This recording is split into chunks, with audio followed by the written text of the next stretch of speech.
Hello everyone, अमृत ज्ञान में आज आपका हार्दिक स्वागत करते हैं।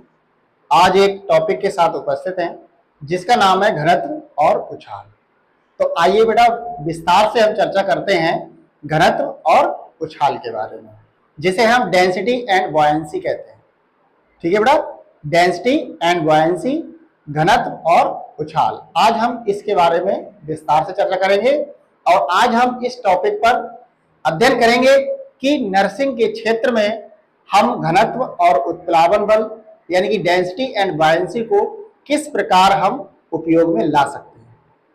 तो हम दैनिक जीवन में यानी कि नर्सिंग के क्षेत्र में हम इसका अनुप्रयोग कर सकते हैं, जैसे कि विशेष रूप से हम शारीरिक की क्रियाएं जो होती हैं हमारी, यानी कि शरीर में द्रव की गति और सीरिंज को लगाना, रक्त आदान प्रणाली यानी रक्त को हम किस प्रकार से निकालना और यानी कि उसको चढ़ाना, किस तरीके से हम चिकित्सा उपकरणों में इसका यूज कर सकते हैं। तो इसमें हम क्या करते हैं बेटा, जो हमारा नर्सिंग का क्षेत्र है उसमें इसका बहुत ही ज्यादा महत्वपूर्ण योगदान दिया गया है और इसका जो विवरण है उसको हमें पढ़ना चाहिए और हमें समझना चाहिए। तो बेटा आइए सबसे पहले हम स्टार्ट करते हैं डेंसिटी के बारे में। तो क्या होता है डेंसिटी यानी कि घनत्व। ठीक है बेटे, आइए बात करते हैं। तो सबसे पहले हम चर्चा करते हैं डेंसिटी या घनत्व के बारे में। ठीक है प्यारे बच्चों, तो क्या होता है डेंसिटी, आइए बेटा स्टार्ट करते हैं। डेंसिटी यानी कि घनत्व। ठीक है प्यारे बच्चों, तो अगर हम डेफिनेशन के तौर पर अगर हम इसे पढ़ें तो डेंसिटी की परिभाषा क्या निकल के आती है, तो इसके बारे में हम चर्चा करते हैं। तो क्या होता है यानी कि घनत्व। Density is defined as the mass per unit volume of a substance. It determines how compact या or concentrated the matter in an object or substance is. यानी कि कहने का मतलब क्या है, जो हमारा घनत्व है यानी घनत्व को किसी पदार्थ के प्रति एकांक आयतन के द्रव्यमान के रूप में हम परिभाषित कर सकते हैं और ये निर्धारित करता है कि किसी वस्तु या पदार्थ में पदार्थ कितना सघन या सांद्रित है। सांद्रित का मतलब उसमें मिला हुआ है, उसमें कितना है, यानी कि देसी भाषा में आप कह सकते हैं कि उसमें दूसरा पदार्थ कितना घुसा हुआ है या कितना मिला हुआ। ठीक है बेटे, तो यानी कहने का मतलब क्या है, घनत्व को किसी पदार्थ के प्रति इकाई आयतन के द्रव्यमान में कितना पदार्थ मिला हुआ है।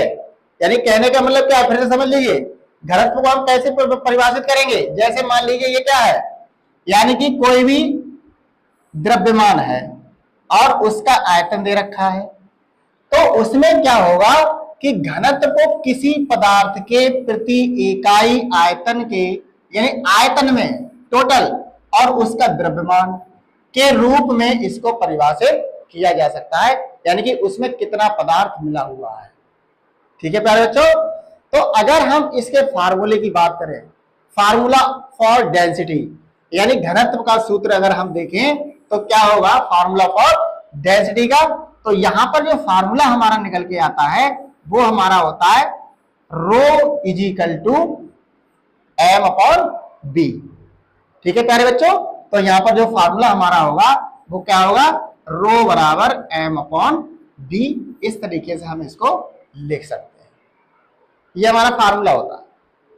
अब यहां पर क्या क्या होता है, रो हमारा क्या है डेंसिटी यानी कि घनत्व हो गया, एम हमारा क्या है द्रव्यमान हो गया। आप देख लीजिए, यानी कि रो हमारा क्या है डेंसिटी कहलाता है और बी हमारा वॉल्यूम होता है, आयतन होता है, और एम हमारा क्या होता है मास होता है। बेटा क्या होता है, मास यानी कि द्रव्यमान। ठीक है प्यारे बच्चों, आइए नेक्स्ट।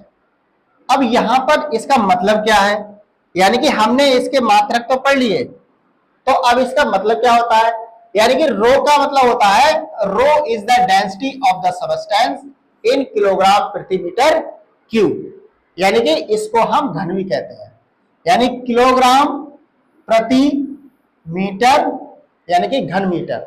इसको पढ़ सकते हैं किलोग्राम प्रति घन मीटर, या इसको हम पढ़ सकते हैं किलोग्राम प्रति मीटर की घात 3 या मीटर क्यूब। तो इसको हम पढ़ सकते हैं किलोग्राम प्रति मीटर क्यूब।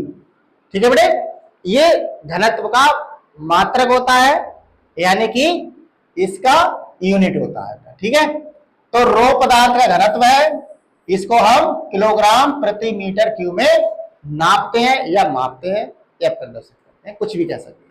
ठीक है बेटे, आइए आगे बढ़ते हैं। एम हमारा क्या होता है? M is the mass of the object or substance in kilogram या ग्राम।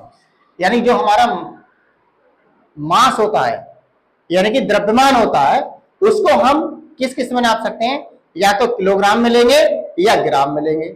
आप कोई भी वस्तु का द्रव्यमान है, आप मान लीजिए दैनिक जीवन की चीजें आप लेने जाते हैं, तो या तो हम किलोग्राम में लेते हैं या ग्राम में लेते हैं। ठीक है, आप कोई भी, जैसे मान लीजिए चीनी है, ठीक है, आप लेने गए, चावल लेने गए, आटा लेने गए, तो आप कहते हैं भैया 1 किलो हमें दे दीजिए, 1 किलो चावल चाहिए, यानी कि आधा किलो चावल या चीनी दे दीजिए, या 250 ग्राम चीनी दे दीजिए। तो हम क्या कहते हैं? वो ग्राम की मात्रा कहलाती है। ग्राम का मतलब होता है यहाँ पर 250 ग्राम, 500 ग्राम, 200 ग्राम, 100 ग्राम, 50 ग्राम, इस तरीके से आप किसी पदार्थ को ले सकते हैं। ठीक है बेटे, तो यहाँ पर जो एम होता है वस्तु या पदार्थ का द्रव्यमान कहलाता है, जो हम किलोग्राम या ग्राम में मापते हैं। ठीक है बेटे, आइए आगे बढ़ते हैं। बी हमारा क्या होता है?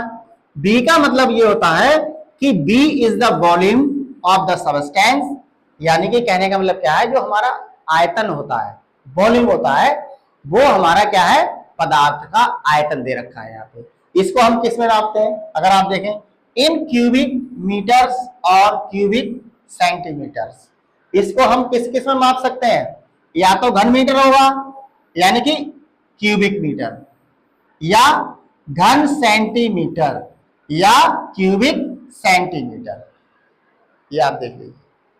ठीक है बेटे, अब बात आती है यहां पर, जो हम आयतन को अगर नाप रहे हैं तो या तो वो घन मीटर में होगा या घन सेंटीमीटर में होगा। ठीक है बेटे, आप इसमें इसको माप सकते हैं। अब बात आती है यूनिट्स ऑफ डेंसिटी, घनत्व की इकाइयां क्या होती हैं? घनत्व की इकाइयां, अगर हम घनत्व की इकाई की बात करें तो घनत्व की जो इकाई होती है उसके जो एसआई यूनिट है, यानी कि एसआई यूनिट है किसकी बेटा? डेंसिटी की, तो हम उसको मापेंगे किलोग्राम प्रति मीटर क्यूब में।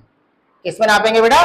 किलोग्राम प्रति मीटर क्यूब, या इसको हम कह सकते हैं किलोग्राम पर क्यूबिक मीटर, किलोग्राम पर क्यूबिक मीटर। ठीक है बेटे, जैसे आप देख लीजिए, एक बार और देख लीजिए, घनत्व की एसआई इकाई क्या होती है?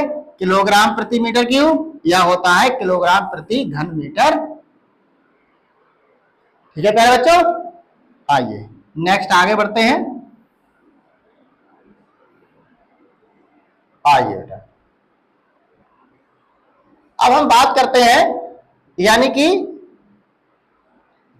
हम बात कर रहे हैं in practical applications density is often expressed in gram प्रति सेंटीमीटर क्यूब, यानी कि या ग्राम पर क्यूबिक। सेंटीमीटर क्यूब को बेटा हम क्यूबिक की कहते हैं। ठीक है, ये सेंटीमीटर क्यूब रखा है, इसको हम पढ़ेंगे पर क्यूबिक। कितना? पर सेंटीमीटर क्यूब को हम पढ़ सकते हैं, क्या पढ़ सकते हैं? पर क्यूबिक। ठीक है बेटे, तो इसका हम क्या है, अगर हम घनत्व को व्यवहारिक रूप में अनुप्रयोग करें तो घनत्व को हम किस प्रकार से व्यक्त कर सकते हैं, यानी कि प्रदर्शित कर सकते हैं। तो घनत्व को अक्सर क्या होता है? ग्राम प्रति सेंटीमीटर क्यूब या ग्राम प्रति घन सेंटीमीटर में व्यक्त किया जाता है। ठीक है प्यारे बच्चों, आइए अब बात करते हैं इसकी महत्वपूर्ण अवधारणा की।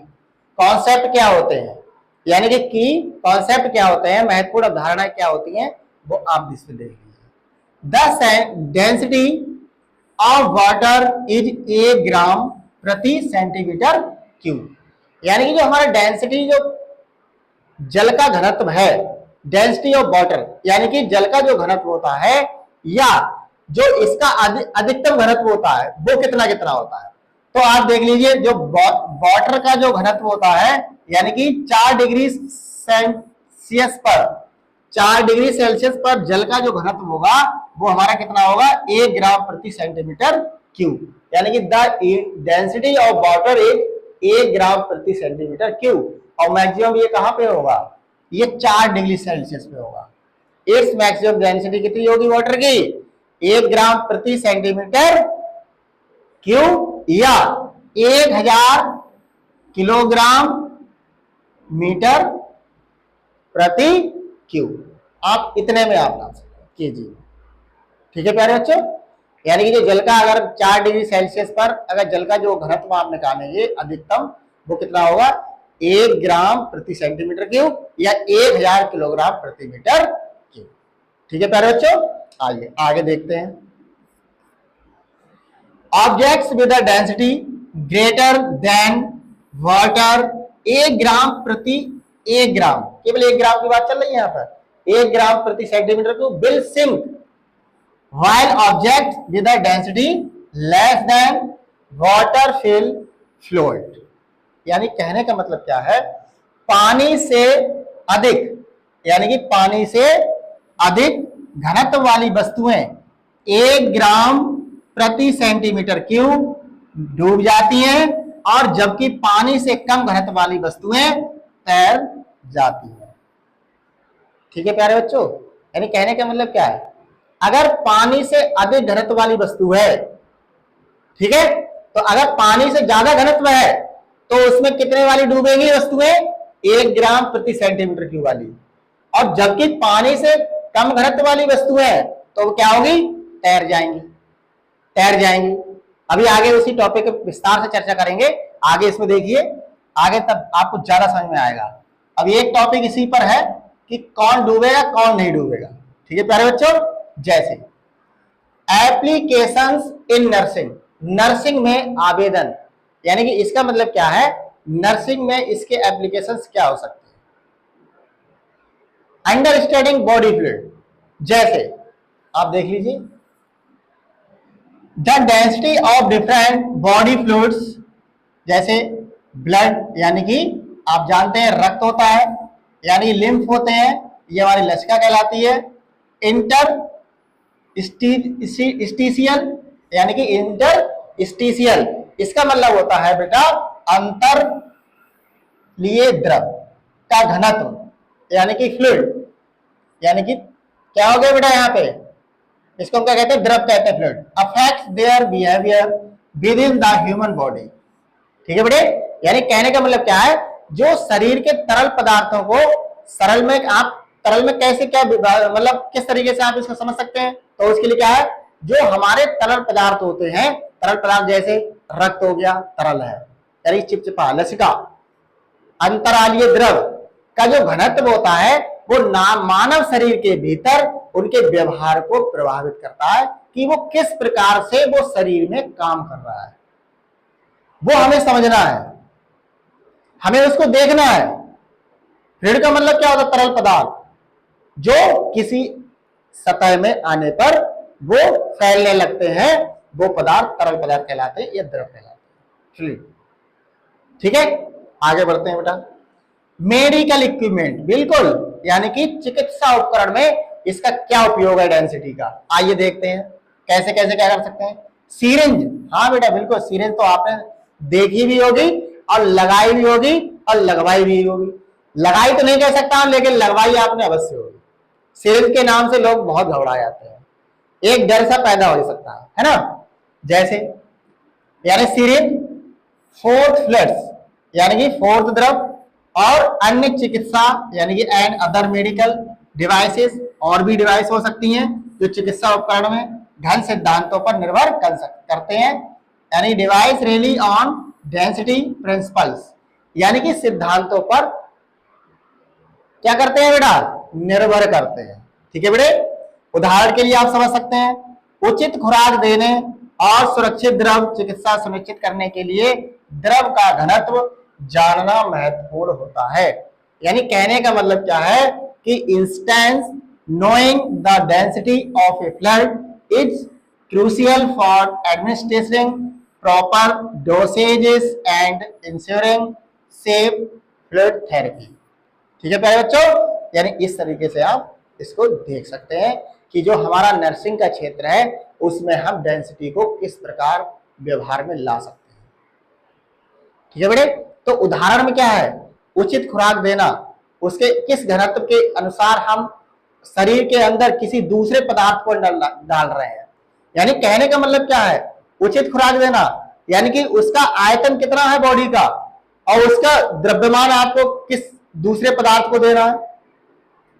आप दवाई खा रहे हैं बेचारा, जैसे मान लीजिए आपने जो गोलियां देखी होंगी, टैबलेट देखी होंगी, तो वो 100 mg होता है, 250 mg होता है, 500 mg होता है, 650 mg होता है। तो वो बॉडी के हिसाब से उनको खुराक दी जाती है, क्योंकि वो मनुष्य के शरीर पर उसके वजन यानी मांस और आयतन के ऊपर डिपेंड करता है। अगर बेचारा कमजोर है, उसको आपने 650 mg की खुराक देगी तो क्या होगा, बेचारा कांपने लगेगा, उसे रिएक्शन होने लगेगी, रिएक्शन एक्शन तुरंत क्रिया प्रतिक्रिया होने लगेगी और मरीज को खतरा भी बढ़ जाता है। तो उसे हमें देखना है, यही हमारा डेंसिटी का उपयोग है कि डेंसिटी आप किस प्रकार से मानव शरीर के अंदर मरीज के लिए आप उपयोग में ला सकते हैं। ठीक है प्यारे बच्चों, जैसे आप देखिए, सुरक्षित द्रव चिकित्सा सुनिश्चित करने के लिए द्रव का घनत्व जानना बहुत महत्वपूर्ण है ना बेटा, वही बात आ गई लौट करके। आइए नेक्स्ट आगे देखते हैं क्या है। आइए बेटा, एनाटॉमिकल कंसीडरेशन यानी कि शारीरिक विचार। आप शारीरिक विचार का मतलब ये होता है, शारीरिक विचार पर आप इसको किस तरीके से उपयोग में ला सकते हैं। तो कैसे ला सकते हैं, जैसे anatomical consideration in diagnostic imaging like ultrasound, यानी कि अल्ट्रासाउंड आपने जाना हुआ, एमआरआई बिल्कुल, different tissues in the human body have different densities which helps in producing clear images। ठीक है प्यारे बच्चों, जैसे आप देख लीजिए, अगर हम शारीरिक विचार करते हैं तो शारीरिक विचार का मतलब क्या होता है, अल्ट्रासाउंड या एमआरआई। हाँ बेटा बिल्कुल, आपने एमआरआई भी करवाया होगा, हो सकता है ना कराया हो, लेकिन आपने सुना जरूर होगा और देखा भी होगा एमआरआई किस तरीके से होता है। एमआरआई और अल्ट्रासाउंड, ये दोनों चीजें थोड़ा सा अंतर होता है, वैसे तो बहुत सारा अंतर होता है, थोड़ा नहीं बहुत अंतर होता है, लेकिन जो है कि वो अपनी डिमांड के अनुसार जो भी डॉक्टर साहब बताते हैं उसके हिसाब से आपको अल्ट्रासाउंड और एमआरआई करने को मिलता है। जैसे देख लीजिए क्या है ये, अल्ट्रासाउंड या एमआरआई जैसी नैदानिक इमेजिंग में मानव शरीर के विभिन्न ऊतकों का घनत्व अलग अलग होता है जो स्पष्ट चित्र बनाने में मदद करता है। हाँ बेटा बिल्कुल, इसका मतलब क्या है, शारीरिक विचार, शरीर का हमें क्या करना है, स्पष्ट चित्र बनाना है। तो आप क्या करेंगे, अल्ट्रासाउंड में क्या होता है, हमारे शरीर के आंतरिक भाग यानी अंदर के जो भाग होते हैं वो क्या करते हैं, यानी कि वो उनका चित्र बनाने का कार्य करते हैं, और यही सेम प्रोसेस क्या होता है एमआरआई पे होता है। एमआरआई में क्या होता है, आपको एक रिपोर्ट दी जाती है और उसके चित्र बनाए जाते हैं जो हमारे आंतरिक शरीर से लिए जाते हैं एमआरआई में।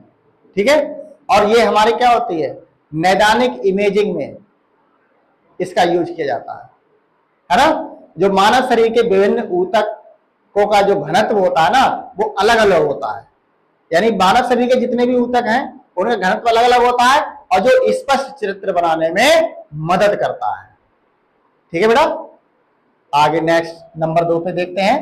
आगे नंबर 2 है बुयांसी यानी कि उछाल, बुयांसी एंड उछाल। आइए बिल्कुल बात सही है। उछाल में क्या है, उछाल का मतलब क्या होता है, उछाल का मतलब ये होता है बुयांसी यानी कि उत्प्लावन। उत्प्लावन से मतलब है उत्प्लावन बल, आपने पढ़ा होगा उत्प्लावन बल क्या होता है।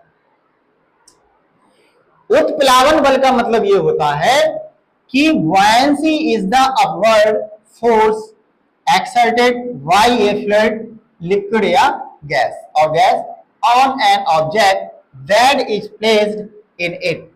This force opposes the weight of the object and determines whether it will float or sink in the fluid. ठीक है प्यारे बच्चों, यानी कि जो हमारा उछाल है, buoyancy है, यानी उत्प्लावन है, वो किसी द्रव, तरल या गैस द्वारा उसमें रखी गई किसी वस्तु पर लगाया गया ऊपर की ओर बल होता है। कहने का मतलब क्या है, यानी कि कोई भी उत्प्लावन बल है तो किसी द्रव, तरल या गैस किसी पर भी हो सकता है, तो उसके द्वारा जो उसमें रखी गई वस्तु पर लगाया गया ऊपर की ओर बल होता है।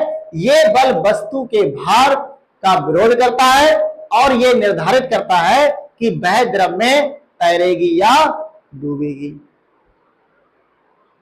ठीक है प्यारे बच्चों, यानी जो उत्प्लावन बल होता है वो हमारे क्या है, आर्किमिडीज के सिद्धांत पर आधारित होता है। यानी आर्किमिडीज का सिद्धांत है वो क्या है, उत्प्लावन बल पर ही आधारित है। आर्किमिडीज में क्या कहा था, जैसे मैं एग्जांपल देता हूं हवाई जहाज का नहीं, पानी वाला जहाज जो वाटर में लैंड करता है, चलता है, तो उसमें क्या होता है, पानी का जहाज होता है, पानी में चलता है। अब कुछ ना कुछ जो उसकी निचली सतह है पानी के जहाज की, वो नीचे की तरफ पानी को हटा देती है ना, लेकिन पानी भी उसको क्या करता है, ऊपर की तरफ उछाल मारता है। क्या करता है, वो उछाल मारता है, वो वस्तु के भार का विरोध करता है। यानी कि जो उत्प्लावन बल है, जो पानी के द्वारा, ये तरल यानी कि पानी के द्वारा जो क्या कर रहा है, वो एक बल ऊपर की ओर कार्य कर रहा है और जो हमारा जहाज है वो नीचे की तरफ अपना बल लगा रहा है। तो अब वो क्या करता है, वो उसको हटाने का प्रयास करता है उत्प्लावन बल। उन दोनों के मध्य में एक बल कार्य करता है जो वस्तु के भार का विरोध करता है और यह निर्धारित करता है कि वह द्रव में तैरेगा या डूब जाएगा। कौन, पानी वाला जहाज।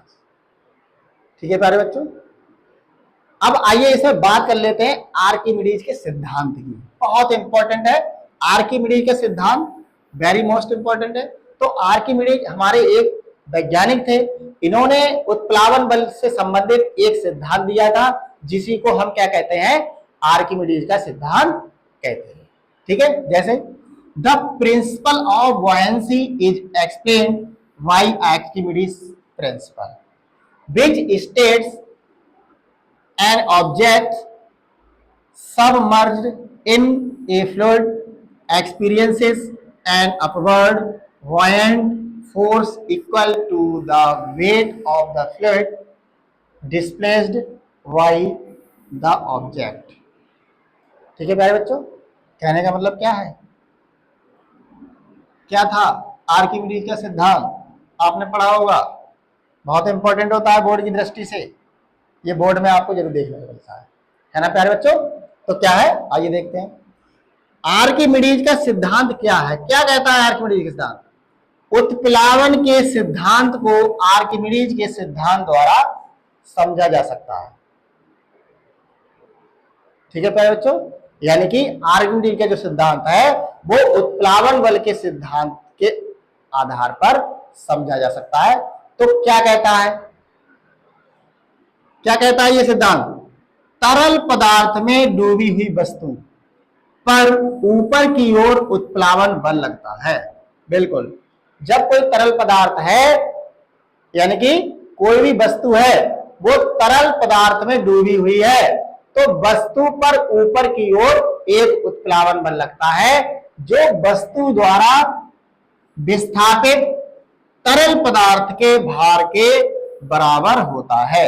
यानी कि जो वस्तु द्वारा विस्थापित तरल पदार्थ के बराबर होता है बेटा, इसी को हम क्या कहते हैं, आर्किमिडीज का सिद्धांत कहते हैं। अगर हम इसके मैथमेटिकल एक्सप्रेशन की बात करें, यानी गणितीय फार्मूला की बात करें, तो वो क्या निकल के आता है वो आप देख लीजिए क्या होता है।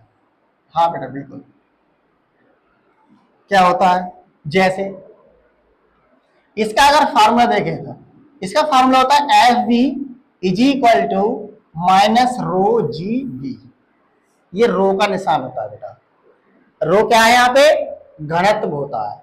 अब यहां पर आप देख रहे हैं जो माइनस का निशान दे रखा है, माइनस के निशान का मतलब क्या है, यानी कि जो हमारा वस्तु का भार है वो पानी के भार को निगेटिव पोजीशन में ले जा रहा है। पानी है, तैर रहा है, अब क्या होगा, वो नीचे की तरफ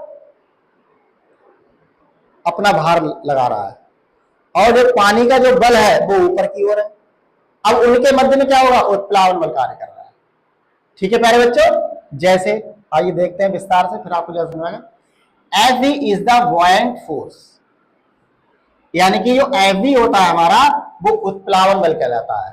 क्या कहलाता है, उत्प्लावन बल कहलाता है एफ वी। और जो रो होता है, rho is the density of the fluid, यानी कि जो रो है वो हमारा क्या है, द्रव का घनत्व होता है बेटा। ठीक है, और बी क्या है, V is the volume of the object submerged in the fluid, यानी कि बी क्या है, द्रव में डूबी हुई वस्तु का आयतन होता है। बी क्या है, द्रव में डूबी हुई वस्तु का आयतन होता है, जिसे हम बी से प्रदर्शित करते हैं। आइए नेक्स्ट, आइए आइए आइए, क्या है, द्रव तो हो गया। अब बात करते हैं केवल गुरुत्वाकर्षण, यानी कि जी। जी क्या है, जी is the acceleration due to gravity, यानी कि स्मॉल जी को हम प्रदर्शित करते हैं गुरुत्वाकर्षण के कारण त्वरण के लिए। स्मॉल जी क्या है, गुरुत्वाकर्षण त्वरण कहलाता है, या गुरुत्वाकर्षण के कारण त्वरण होता है। अब आइए बात करते हैं की कॉन्सेप्ट की, यानी महत्वपूर्ण अवधारणा है। तो डेंसिटी यानी कि हमने पढ़ चुके हैं। अब बात करते हैं आर्किमिडीज सिद्धांत की, यानी कि उछाल, यानी कि जो क्या था, बुओयंसी, उत्प्लावन बल।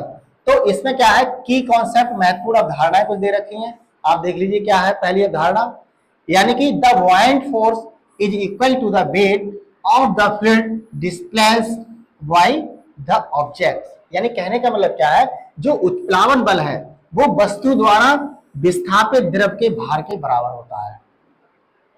ठीक है, यानी जो क्या है, जो उत्प्लावन बल है वो वस्तु द्वारा विस्थापित, विस्थापित का मतलब हटा देना, द्रव के भार के बराबर होता है। जितना द्रव होगा वो क्या करेगा, वो अपने भार के कारण क्या करेगा, उसको हटा देगा, तो उसमें क्या होगा, उतना ही उत्प्लावन बल लगेगा। ठीक है, जैसे आगे देखिए, कहने का मतलब क्या है, यानी if the buoyant force is greater than या equal to the weight of the object will float. If the buoyant force is less than the weight, the object will sink. ठीक है प्यारे बच्चों, यानी कहने का मतलब क्या है, जो कि यदि कोई वस्तु है, यानी कोई भी उत्प्लावन बल है, वो वस्तु के भार से अधिक या उसके बराबर है। कहने का मतलब क्या है, यदि कोई उत्प्लावन बल वस्तु के बराबर हो या अधिक हो तो वस्तु तैरती रहेगी बेटा। ठीक है, यानी कि उत्प्लावन बल वस्तु के भार के बराबर हो या उसके बराबर हो तो वस्तु तैरेगी।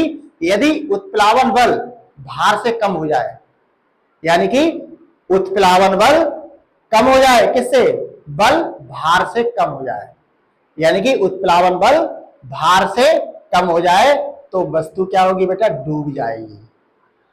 ठीक है, क्या होगी, वो डूब जाएगी। बात सही है, अगर भार कम हो गया तो वस्तु को तो बेटा डूबना ही डूबना है ना, सब भार पे डिपेंड करता है। जैसे आगे नेक्स्ट देखते हैं, नेक्स्ट क्या है, नेक्स्ट देख लीजिए, नेक्स्ट क्या है, objects denser than the fluid will sink while those less density will float. For example, a wooden block less dense water will float while a stone denser than water will sink. यानी कहने का मतलब क्या है, यहाँ पे जो तरल पदार्थ होते हैं, यानी कि जो तरल पदार्थ होते हैं वो ज्यादा सघन वस्तुओं में डूब जाते हैं। कैसे, तरल पदार्थ से ज्यादा सघन वस्तुएं डूब जाएंगी। ठीक है, जबकि कम सघन वस्तुएं वह क्या होंगी, वो तैरेंगी। ठीक है, उदाहरण के लिए जैसे आप क्या करें, एक लकड़ी का एक टुकड़ा ले लीजिए। क्या करेंगे, लकड़ी का एक आप टुकड़ा ले लिया तो पानी से कम सघन होगा, उसका पानी से सघन कम है, पानी से कम सघन है तो क्या होगा, तैरेगा। जबकि पत्थर पानी से ज्यादा सघन है, यानी कि जो पानी है वो क्या है, वो पानी से, समझ लीजिए जो पत्थर है, पत्थर की बात कर रहा हूं, वो पानी से ज्यादा सघन है तो पत्थर क्या होगा बेटा, डूब जाएगा। आप किसी लकड़ी को, दोनों का भार बराबर हो, ठीक है, तो यानी कहने का मतलब क्या है, तो आप पत्थर और लकड़ी को आप डालिए पानी में, आप डूबोगे तो कौन डूब जाएगा, पत्थर नीचे बैठ जाएगा। ये सघन के ऊपर डिपेंड करता है। ठीक है, अब आइए बात करते हैं एप्लीकेशन इन नर्सिंग में। एप्लीकेशन देख लीजिए क्या क्या एप्लीकेशन है, क्या क्या है बेटा, आइए देखते हैं। Human body, human body and buoyancy. ठीक है बेटे, मानव शरीर और उछाल।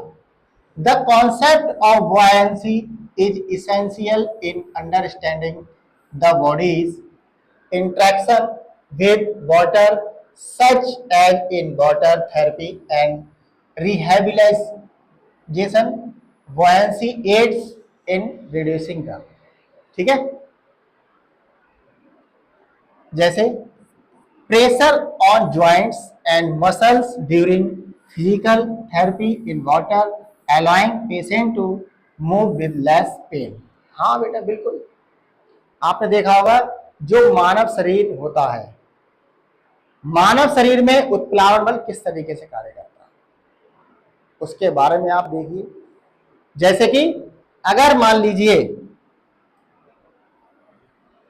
मानव शरीर और उछाल है, ठीक है, मानव शरीर और उछाल के बारे में आप क्या करेंगे, उछाल की अवधारणा शरीर की पानी के साथ बातचीत को समझने में आवश्यक होती है, जैसे कि जल चिकित्सा और पुनर्वास में, यानी जल चिकित्सा होता है और पुनर्वास होता है, तो उछाल पानी में भौतिक चिकित्सा के दौरान जोड़ों और मांसपेशियों पर दबाव को कम करने में सहायता करता है, जिससे मरीज कम दर्द के साथ आगे बढ़ सकते हैं। अगर मान लीजिए किसी मरीज को दर्द हो रहा है, बहुत ज्यादा दर्द है, तो आप क्या करेंगे, तो उसको जल चिकित्सा करा दीजिए और पुनर्वास करा दीजिए। तो जो हमारा उछाल पानी में भौतिक चिकित्सा होती है वो जोड़ों और मांसपेशियों के दबाव को कम कर देती है, जिससे मरीज हमारा क्या होता है, कम दर्द के साथ आगे बढ़ने लगता है, उसको दर्द कम होता है। हाँ बिल्कुल, अगर आपकी कभी भी चोट लग जाए तो आप क्या करेंगे, पानी में अपना पैर डाल दीजिए। अगर मैं मानता हूं कि खुली हुई चोट ना हो, तो अगर आपके, जिसे कहते हैं ना कि मुड्ड चोट कहते हैं, बंद वाली चोट कहते हैं, अगर हड्डी में अगर आपको दर्द हो रहा है, यानी अगर चोट लग गई है, तो आप किसी बाल्टी में पानी लीजिए और तुरंत उसमें अपना पैर डाल दीजिए, तो मुझे लगता है कि आपका दर्द होगा वो कम से कम हो जाएगा। ये मेरे दादाजी अभी भी बताते हैं।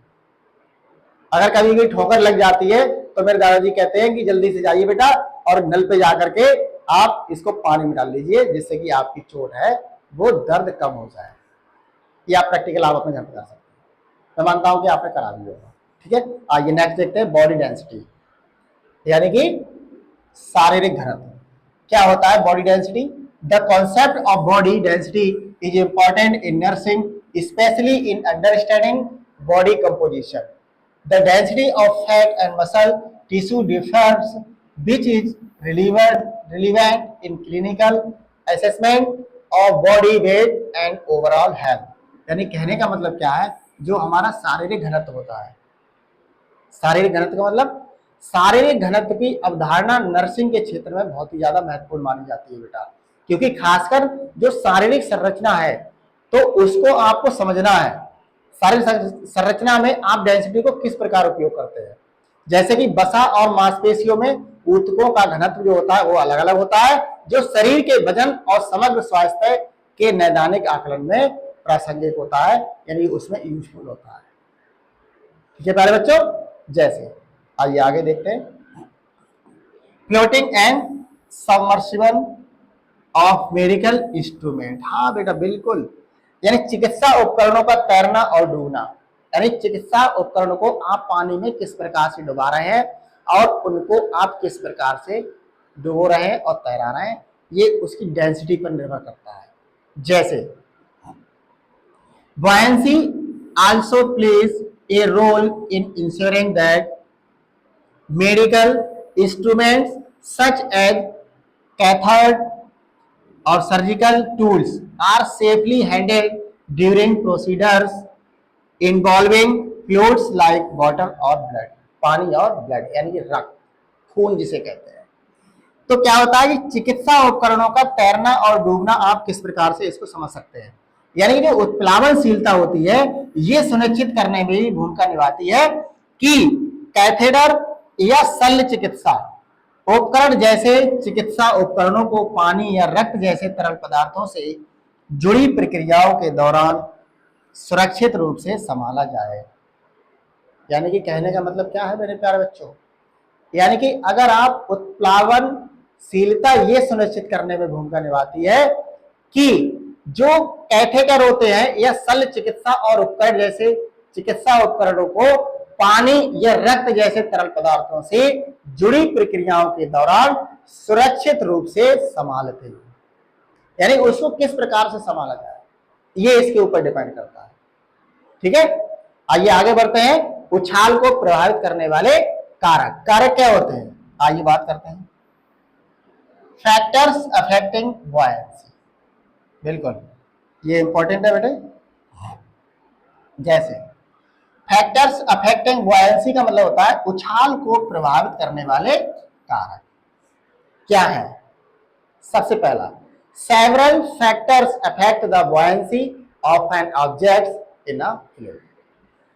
ठीक है बेटे, इसका मतलब क्या है, किसी द्रव में किसी वस्तु की उछाल को कई कारक प्रभावित कर सकते हैं। हाँ, मान लीजिए कहने का मतलब क्या है, द्रव है तो किसी वस्तु के उछाल को कई कारक प्रभावित कर सकते हैं। उत्प्लावन, उछाल का मतलब होता है उत्प्लावन भी कह सकते हैं। जैसे डेंसिटी ऑफ द ऑब्जेक्ट्स, क्या होता है इसके बारे में बात करते हैं। An objects density in comparison to the density of the fluid determines whether it will float or sink. If the object's density is greater than that of the fluid, it will sink.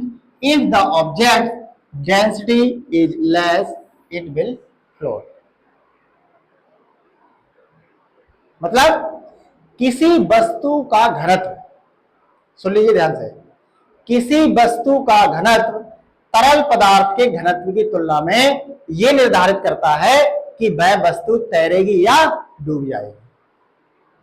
ठीक है प्यारे बच्चों, क्या है ये, यानी वो वस्तु तैरेगी या डूबेगी, ये किस पर डिपेंड करता है, ये घनत्व के तरल पदार्थ की तुलना पर डिपेंड करता है। ठीक है प्यारे बच्चों, जैसे मान लीजिए यदि वस्तु का घनत्व तरल पदार्थ के घनत्व से अधिक है, यदि वस्तु का घनत्व तरल पदार्थ के घनत्व से अधिक है तो वह डूब जाएगी, यदि वस्तु का घनत्व कम है तो वह तैरती रहेगी। ये आप नोट कर लीजिए, यदि वस्तु का घनत्व क्या है, कम, तो वह तैरेगी, अगर अधिक है तो क्या है, वो डूब जाएगी, है ना, क्या होगी, वो डूब जाएगी। आइए आगे बढ़ते हैं।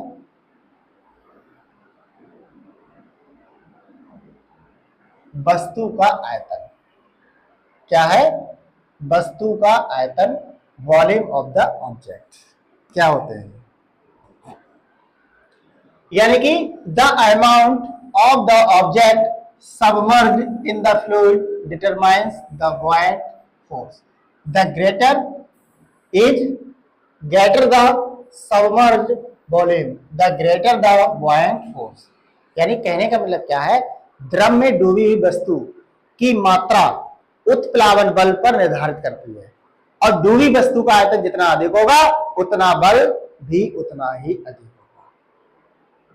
ठीक है प्यारे बच्चों, कहने का मतलब क्या है, डूबी हुई वस्तु का आयतन जितना अधिक होगा उत्प्लावन बल भी उतना ही अधिक होगा। आइए आगे बढ़ते हैं। नंबर 3 पे क्या है बेटा, डेंसिटी ऑफ द फ्लूइड, यानी द्रव का घनत्व। Fluids with higher densities like sea water यानी समुद्री water exert a greater buoyant force compared to fluids with lower densities such as fresh water. This is why objects float more easily in sea water than in fresh water.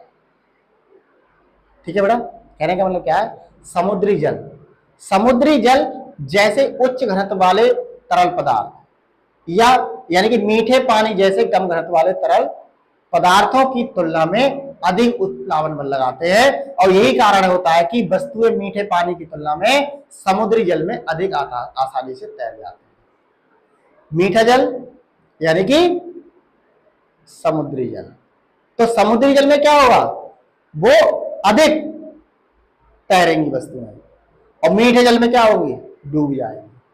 आगे देखो क्या लिखा है, आइए देखते हैं। फिर से आप देख लीजिए इसको, एक पॉइंट को आप फिर से देख लीजिए क्या है, यानी समुद्री जल और किसकी बात हो रही है, समुद्री जल की और किसकी, मीठे पानी की, इन दोनों में है।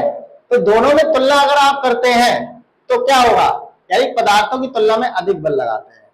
ठीक है, यानी कहने का मतलब क्या है, जो समुद्री जल है वो उच्च घनत्व वाले तरल पदार्थ में मीठे पानी जैसे कम घनत्व वाले तरल पदार्थों की तुलना में अधिक उत्प्लावन बल लगाते हैं। यही कारण होता है कि वस्तुएं मीठे पानी की तुलना में समुद्री जल में अधिक आसानी से तैरती हैं। आपने देखा होगा समुद्री जल में क्या होता है, बड़े बड़े जहाज चलते हैं, पनडुब्बियां चलती हैं, तो उसी पे क्या है, क्योंकि वो कारण यही है, उसपे आसानी से क्या होता है, हमारी वस्तुएं क्या होती है, वो तैरने लगती है। नेक्स्ट नंबर 4, ग्रेविटेशनल फोर्स क्या है। ग्रेविटेशनल फोर्स का मतलब क्या है, the buoyant force is directly proportional to the gravitational force acting on the displaced fluid. This means buoyancy will be stronger on earth than on the moon due to earth's greater gravity. ठीक है, यानी कहने का मतलब क्या है, जो उत्प्लावन बल विस्थापित द्रव पर लगने वाले बल गुरुत्वाकर्षण बल के सीधे समानुपाती होता है। इसका मतलब यह है कि पृथ्वी पर चंद्रमा की तुलना में उछाल अधिक होता है, जो मजबूत होता है, क्योंकि पृथ्वी का गुरुत्वाकर्षण अधिक है। ठीक है प्यारे बच्चों, यानी कहने का मतलब क्या है, अगर उत्प्लावन बल विस्थापित द्रव पर लगने वाले गुरुत्वाकर्षण बल के सीधे समानुपाती होता है, इसका मतलब यह होता है बेटा कि जो पृथ्वी पर चंद्रमा की तुलना में उछाल अधिक मजबूत होगा, क्योंकि पृथ्वी का गुरुत्वाकर्षण अधिक होता है। ठीक है मेरे प्यारे बच्चों, आइए आगे बढ़ते हैं। नंबर 4 यानी कि एप्लीकेशन ऑफ बुओयेंसी इन नर्सिंग, यानी कि आप देख लीजिए जो बुओयेंसी है वो नर्सिंग में किस प्रकार से आप अनुप्रयोग कर सकते हैं, किस प्रकार से उसका हम यूज कर सकते हैं। तो सबसे पहला होता है वाटर थेरेपी एंड हाइड्रोथेरेपी, जल चिकित्सा और हाइड्रोथेरेपी। आइए देखते हैं, बात करते हैं नंबर 1 पे। नंबर 1 क्या कहता है हमारा अनुप्रयोग नंबर 1, जैसे वाटर थेरेपी एंड हाइड्रोथेरेपी, जल चिकित्सा बहुत ही बढ़िया है ये, और हाइड्रोथेरेपी यानी कहने का मतलब क्या है, buoyancy is a crucial concept in hydrotherapy or water therapy where patients are submerged in water for rehabilitation. The buoyant force helps reduce the weight on joints and muscles, which can relieve pain and aid in movement during physical therapy. यानी कहने का मतलब क्या है, जो hydrotherapy है या जल चिकित्सा में उछाल एक महत्वपूर्ण अवधारणा मानी जाती है, जहां रोगियों को पुनर्वास के लिए पानी में डुबोया जाता है। रोगियों को क्या होगा, पानी में डुबाया जाता है, और उछाल बल जोड़ों और मांसपेशियों पर भार कम करने में मदद करता है। जो मैंने अभी आपको एक एग्जाम्पल बताया था कि मेरे बाबा या दादी कहते हैं कि अगर आपको चोट लग जाती है तो आप अपना पैर क्या करें, पानी में डाल दीजिए।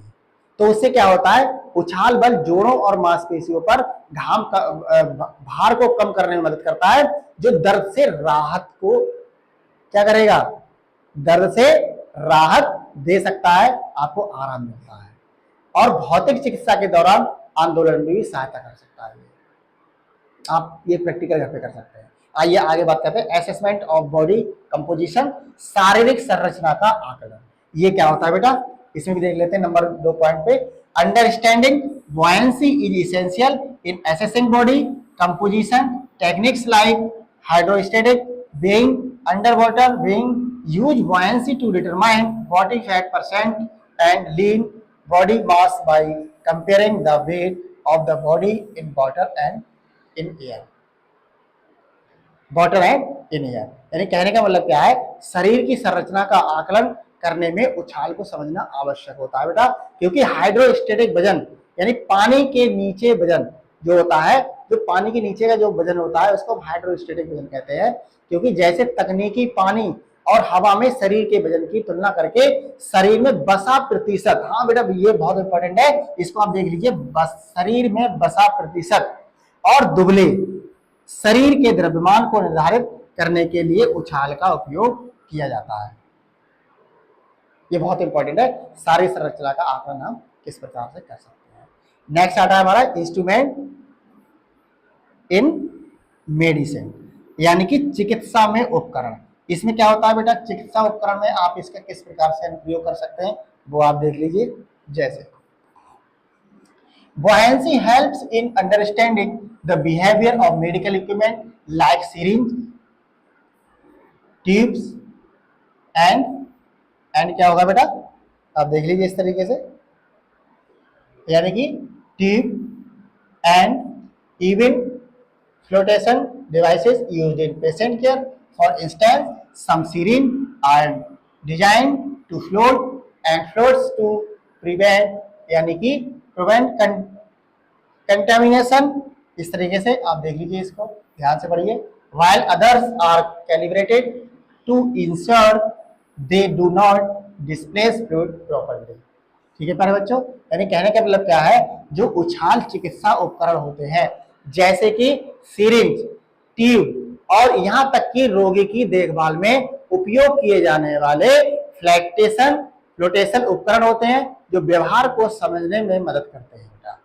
उदाहरण के लिए जैसे आप देख लीजिए, कुछ सिरिंज को संदूषण को रोकने के लिए यानी कि तरल पदार्थों पर तैरने के लिए डिजाइन किया जाता है, जबकि अन्य को यह सुनिश्चित करने के लिए कैलिब्रेट किया जाता है कि वे तरल पदार्थों को अनुचित तरीके से विस्थापित ना करें। जैसे मान लीजिए कुछ यंत्र होते हैं यानी उपकरण होते हैं, इंस्ट्रूमेंट होते हैं, जो क्या होता है वो लिक्विड में डाले जाते हैं, यानी कि किसी, जैसे हम कह सकते हैं कि जैसे सैनिटाइज है, उसको सैनिटाइज करना, ठीक है, और कोई और भी चीजें हो सकती हैं जो आप किसी भी, जो हमारे जो चिकित्सा के क्षेत्र में इंस्ट्रूमेंट होते हैं तो उनको पानी में डुबो दिया जाता है। उनको पानी में डुबो करके क्या होता है, जो प्रदूषण अगर हो जाता है तो प्रदूषित हो जाते हैं तो उसको रोकना बंद कर देते हैं, क्योंकि वो सैनिटाइज की वस्तु है। कोई भी अगर आप इंस्ट्रूमेंट यूज करते हैं तो पहले आप उसको सैनिटाइज कर लीजिए या पानी में डुबा दीजिए। अगर पानी में डुबा जाएंगे, ज्यादा गहरा होगा तो क्या होगा बेटा, हमें दिक्कत आएगी। तो हमको इतना डुबाना है कि वो ऊपर ही तैरता रहे, इसका मतलब ये है उछाल का मतलब। ठीक है, आइए बात करते हैं, यानी कि नंबर 5 पे है हमारा रियल वर्ल्ड एग्जाम्पल ऑफ बुओयेंसी, उछाल का वास्तविक विश्व उदाहरण क्या है। बिल्कुल बहुत इंपॉर्टेंट है ये बेटा, इसको आप समझिए क्या कह रहा है ये।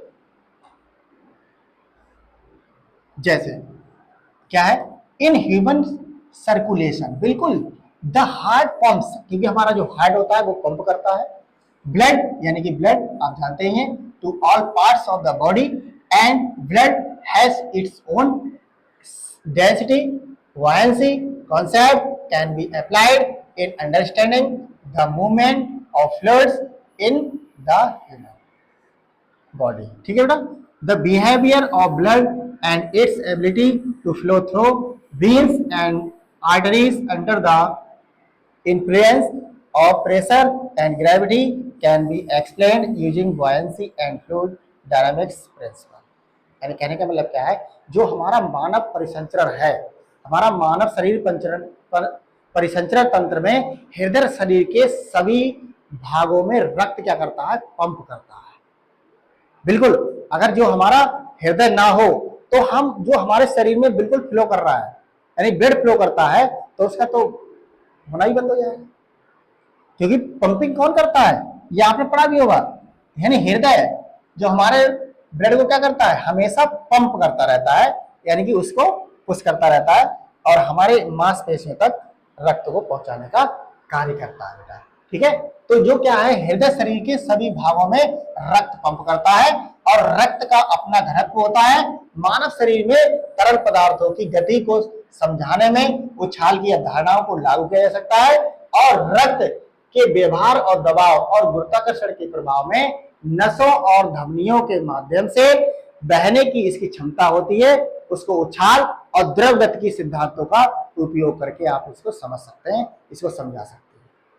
ठीक है प्यारे बच्चों, आइए आगे बढ़ते हैं। अब हम देखते हैं एक सारांश तालिका आपको यहाँ पर दी गई है, जो कि आप घनत्व और उछाल की प्रमुख धारणा को हमने किस तरीके से समझा, उस पर हम एक नजर में हम इस पूरे टॉपिक को खत्म कर देते हैं। तो इस पर क्या है, आइए देखते हैं किस तरीके से। सबसे पहला हमारा जो तालिका दे रखी है उस पे क्या है, आप देख लीजिए इस तरीके से। आइए बेटा स्टार्ट करते हैं, आइए बिल्कुल स्टार्ट करते हैं इसको। इसकी धारणा क्या है, सबसे पहले डेंसिटी है। डेंसिटी घनत्व के क्या है, इसका अगर आप विवरण देखेंगे तो इसकी डेफिनेशन निकल के आती है, किसी पदार्थ का प्रति इकाई आयतन द्रव्यमान को हम क्या कहते हैं, डेंसिटी कहते हैं। ठीक है बेटा, तो इसकी डेफिनेशन क्या होगी, mass per unit volume of a substance, यानी कि mass per unit volume of a substance, यानी कि आयतन द्रव्यमान। ठीक है, तो इसका जो फार्मूला होता है वो आपने भी पढ़ा है, रो बराबर m अपॉन v होता है। यहाँ पर थोड़ी प्रिंटिंग मिस्टेक है शायद, यहाँ पर रो बराबर क्या होता है, p अपॉन m होता है डेंसिटी, ये फार्मूला होता है m अपॉन v, यानी द्रव्यमान और आयतन का जो अनुपात होता है वो रो कहलाता है।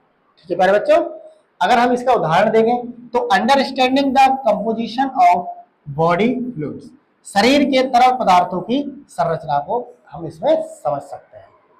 ठीक है बेटा, आइए आगे देखते हैं। बॉयंसी यानी उछाल क्या होता है, उछाल का मतलब होता है the upward force exerted by A fluid on an object submerged in it, यानी कि किसी तरल पदार्थ में डूबी हुई वस्तु पर उसके द्वारा लगाया गया ऊपर की ओर बल होता है, जिसे हम उत्प्लावन कहते हैं। मैंने अभी आपको पानी वाले जहाज का उदाहरण दिया था, यानी कि जो आंशिक रूप से पानी में डूब जाता है और जो नीचे पानी होता है, द्रव के भार को हटाता है, तो उसमें से पानी भी एक ऊपर की तरफ बल लगाता है, जिसे हम उत्प्लावन बल कहते हैं।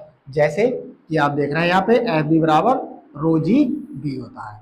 रो यहाँ पर क्या है, ये घनत्व होता है, यानी कि, और जी हमारा होता है ग्रेविटेशन त्वरण, और बी होता है हमारा वॉल्यूम। ठीक है, इसका अगर हम उदाहरण की बात करें तो used in water therapy and hydrotherapy, यानी कि हम इसको दो प्रकार से यूज कर सकते हैं, जल चिकित्सा में और हाइड्रोथेरेपी के उपयोग। ठीक है बेटे, आइए आगे बात करते हैं। आइए आगे बात करते हैं आर्किमिडीज प्रिंसिपल।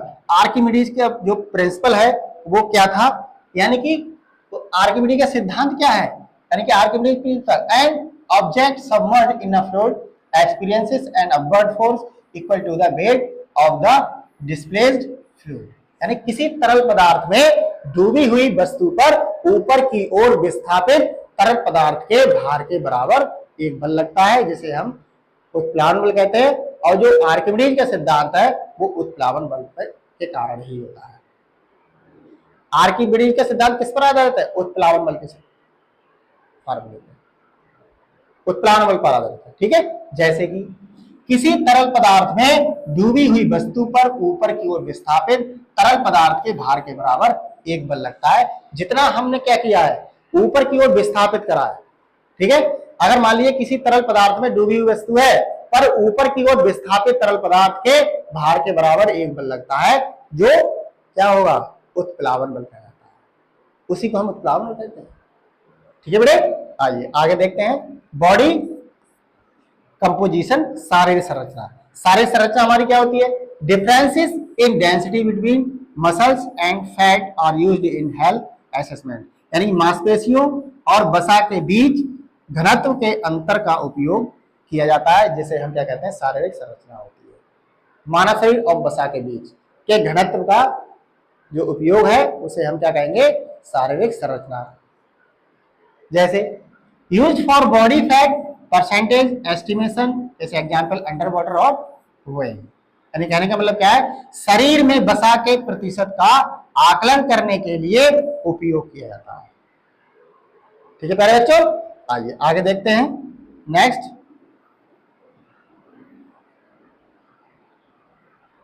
आगे स्वास्थ्य आकलन में किया जाता है। हाँ बिल्कुल, घनत्व का जो अंतर का होता है वो स्वास्थ्य आकलन में किया जाता है और उपयोग किया जाता है। जो हमारा शरीर के वसा के प्रतिशत का जो उपयोग है वो क्या है, उदाहरण के लिए पानी के नीचे वजन करना, पानी के नीचे वजन करना। ठीक है बेटा, स्वास्थ्य आकलन किया जाता है। और आइए आगे देखते हैं इसका निष्कर्ष क्या है, एक बार इसका कंक्लूजन देख लेते हैं। कंक्लूजन में हमने अभी तक क्या पढ़ा, तो इसका आप देख लीजिए। The concept of density and buoyancy are crucial for understanding various physiological and medical phenomena in nursing. These principles apply to understanding the body interaction with fluids, patients, mobility in water, and the operation of medical devices.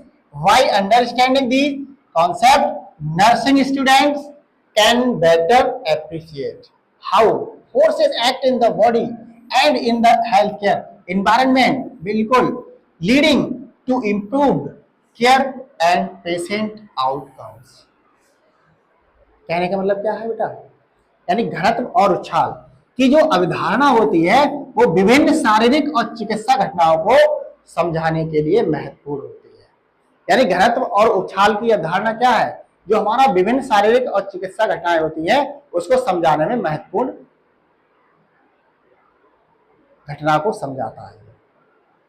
Nursing में तो ये बहुत ही ज्यादा important है कि nursing के सिद्धांत में क्या है, तरल पदार्थों के साथ शरीर की बातचीत, यानी कि तरल पदार्थों के साथ शरीर की बातचीत, पानी में रोगी की गतिशीलता और चिकित्सा उपकरणों के संचालन को समझने के लिए लागू होते हैं।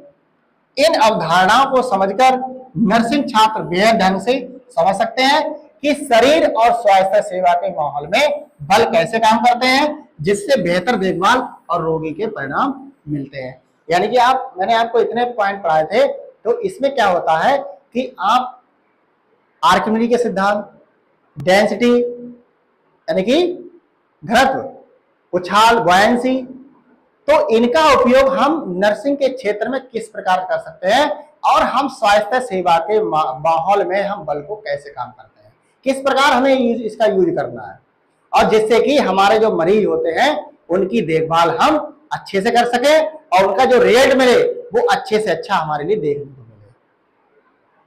क्योंकि हमें क्या करना है, मरीजों को संतुष्ट करना है। हम कौन से बल का प्रयोग किस प्रकार कर रहे हैं वो सब हमें मरीज के ऊपर डिपेंड करता है। उसका द्रव्यमान कितना है, उसका आयतन कितना है, हम उसमें कितना यूज कर रहे हैं, वो सब यहां से हमारा निष्कर्ष निकल के आता है। ठीक है प्यारे बच्चों,